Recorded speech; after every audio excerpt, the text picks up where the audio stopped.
Hey everyone, welcome to our channel ML2LM. Today we are diving into one of the fundamental concepts in Python, data types. If you're just starting out or need a quick refresher, this video is for you. So let's get started. So what are data types? Data types define the kind of value a variable can hold in Python. Every piece of data, whether it's numbers, text, or a collection of items, has a specific type that tells Python how to process and store it. For example, a text like Python is a string. A whole number like 2 is an integer, while a decimal like 2.0 is a float. Notice that even though 2.0 is a whole number, since we entered 2.0 and not 2, Python stored it as a float type. A value like true or false is a boolean. Unlike Java or C++, Python uses dynamic typing, meaning you don't have to declare a variable type explicitly. Python automatically determines the type of a variable based on the value assigned. You can check the type of a variable by using the type function. So if you see here, when I entered x equals Python, which is a string, Python knew its type implicitly. Similarly, for 2, 2.0, and true, we did not have to declare the type before storing the value in the variable. Python allows us to change data types in two ways, implicit conversion and explicit conversion. Let's break them down.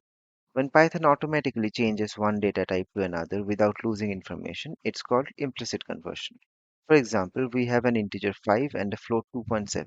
When we add these two, Python converted the integer to a float automatically. Sometimes we need to manually change data types. This is called explicit conversion or casting. For example, we can convert 2.7 into an integer and vice versa. However, notice how 2.7 was truncated to 2, not rounded. Be careful with this. Let's look at another example. What happens when we add two strings versus converting them first?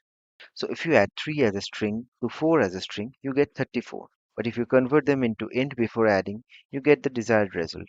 Basically, when two strings are added in Python, they are concatenated. That's why explicit conversion is useful when working with JSON data or user input. For example, if you receive a JSON response like this, age 30 is membered true. You may need to convert age to an integer and is membered to a boolean. Great. So now let's move on to our next key concept in Python, operators.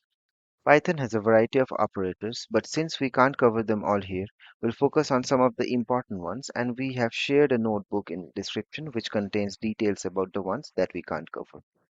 Alright, so first is arithmetic operators. These operators allow us to perform basic mathematical operations. Besides the simple ones like addition, subtraction, multiplication, and division, float division, represented by a double forward slash, returns the integer part of a division, while modulus, represented by a percentage sign, gives the remainder.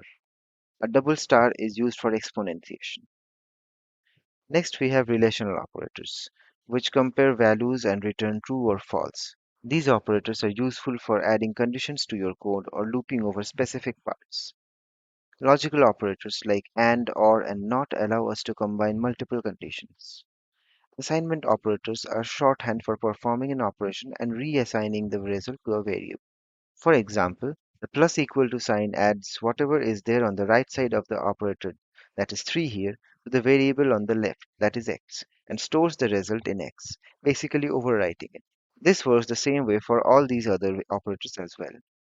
Membership operators check whether a value exists in a sequence. This is particularly useful for searching within strings and lists.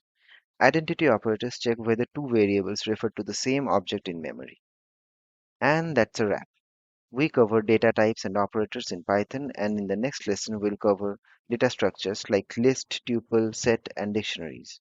Stay tuned. If you find this series helpful, don't forget to like, share, and subscribe for more Python tutorials. Comment below with any questions, and we'll be happy to answer them. See you next time.